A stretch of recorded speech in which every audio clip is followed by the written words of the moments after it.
ప్రస్తుత రోజుల్లో లోన్స్ లేకుండా ఎవ్వరూ లేరు. 90% లోన్స్ మీదే వెళ్ళిపోతుంది. ఈఎంఐలు లేకుండా ఎవ్వరు ఉండటం లేదు. ఇటువంటి పరిస్థితులు అంటే హోమ్ లోన్ గానీ, వెహికల్ లోన్ గానీ, ఇంకా హౌసింగ్ లోన్, ఇంకా వేరే ఏది ఎడ్యుకేషన్ లోన్ ఏదైనా కూడా లోన్ బేస్డే చాలా వరకు తీసుకుంటున్నారు. ఇటువంటి పరిస్థితుల్లో ఆర్‌బీఐ ఎప్పటికప్పుడు రెపో రేట్లయితే గనకండి, వడ్డీ రేట్లనైతే అడ్జస్ట్‌మెంట్‌లయితే చేస్తూ ఉంటుంది, సవరిస్తూ ఉంటుంది. ఇందులో భాగంగా మళ్ళీ వడ్డీ రేట్లపై ఆర్‌బీఐ కీలక ప్రకటన అయితే చేసింది. అంటే గతంలో ఉన్న వడ్డీ రేట్లు ఉంచుతారా? ఏమన్నా పెంచడం, తగ్గించడం చేస్తారా? ఒకసారి తెలుసుకుందాం. వీడియో తప్పకుండా లైక్ చేయండి. దేశీయ ఆర్థిక వ్యవస్థకు అత్యంత కీలకమైనటువంటి పరపతి విధాన సమీక్షలో భారత రిజర్వ్ బ్యాంక్ మరో కీలక నిర్ణయం తీసుకుంది. ప్రస్తుతం మార్కెట్లో ఉన్న ప్రధాన రెపో రేట్ను 5.25%గానే కొనసాగిస్తున్నట్టు స్పష్టం చేసింది.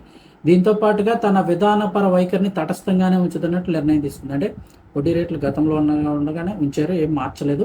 ధరల పెరుగుదల క్రమంగా అదుపులోకి రావడం, అలాగే దేశీయంగా ఆర్థిక ప్రగతి వేగంగా ముందుకు సాగుతూ ఉండడంతో వడ్డీ రేట్లను పెంచాల్సిన లేకపోతే తగ్గించాల్సిన అవసరం కూడా లేదని ఆర్బీఐ భావించింది. ఈ నిర్ణయంతో ఇప్పుడు హోమ్ లోన్ తీసుకున్న వారు, వెహికల్ లోన్ వారు తీసుకున్న వారికి కొత్తగా ఎలాంటి ఈఎంఐ భారం పడకుండా ఉపశమనం అయితే లభించింది అంటున్నారు. అంటే వడ్డీ రేట్లు ఎక్కువ పెంచలేదు. గతంలో ఆర్బీఐ వేసుకున్న లెక్కల కంటే దేశ ఆర్థిక సూచీలు ఎంతో మెరుగైన ప్రదర్శన కనబరిచాయంటున్నారు. ముఖ్యంగా రిటైల్ ద్రవ్యోల్బణం అనుగుణంగా తగ్గడం కలిసి వచ్చింది, అనూహ్యంగా తగ్గడం కలిసి వచ్చింది. ప్రస్తుత ఆర్థిక సంవత్సరం తొలి త్రైమాసికంలో సగటు ద్రవ్యోల్బణం 4.2%గా ఉంటుందని భావించగా అది 3.9%కి పరిమితమైంది. దీనికి తోడు అంతర్జాతీయంగా మార్కెట్లో ముడి చమురు ధరలు తగ్గడం మన దేశానికి పెద్ద ప్లస్ పాయింట్గా మారింది.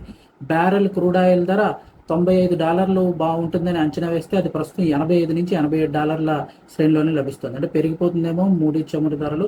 దీన్ని బట్టి మళ్ళీ అడ్జస్ట్మెంట్స్ మారిపోతాయి అనుకున్నారు లెక్కలన్నీ కూడా. కానీ అనుకున్న దానికంటే తక్కువగానే ఉంది ముడి చమురు ధర. ఇక దేశీ జీడిపి వృద్ధి రేటు కూడా 6.6% అంచనాలు దాటుకుని ఏకంగా 7%కి సమీపిస్తూ ఉండడంతో ఆర్థిక స్థిరత్వానికి అద్దం పడుతుంది.